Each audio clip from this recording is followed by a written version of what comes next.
Right now, the people of Yemen are suffering an enormous tragedy. In March 2015, a coalition led by Saudi Arabia and the United Arab Emirates launched a military intervention into Yemen. The goal was to support the government of President Hadi against the Houthi insurgents who had taken control of much of the country. At the time, the Obama administration decided to provide support to the Saudi coalition. The United States can offer very tangible support to local security forces in the form of training and equipping. This war between the Houthis on one side and the Saudis and their allies on the other is still raging, and the people of Yemen are suffering for it. Thousands of civilians have died in the fighting and over 40,000 have been wounded.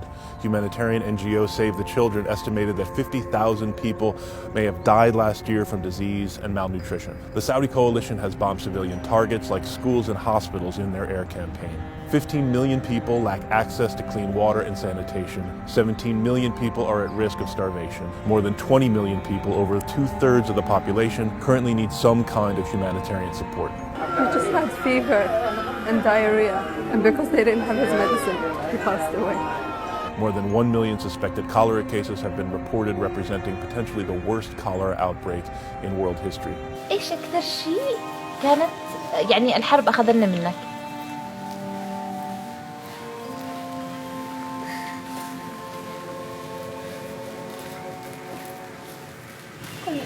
The United States is supporting this catastrophe. We're selling the Saudis weapons, we're doing the aerial refueling of the planes that drop those weapons, and we're assisting them with intelligence used for targeting.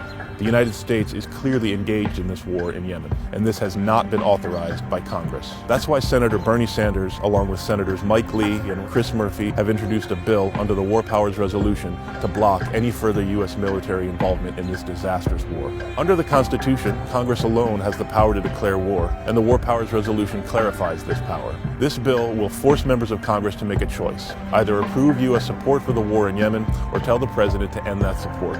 The War Powers Resolution requires congressional approval of any introduction of U.S. forces in a conflict, including where U.S. forces, quote, command, coordinate, or participate in the movement of foreign military forces, unquote. It's clear that providing targeting and refueling support to the Saudi coalition qualifies.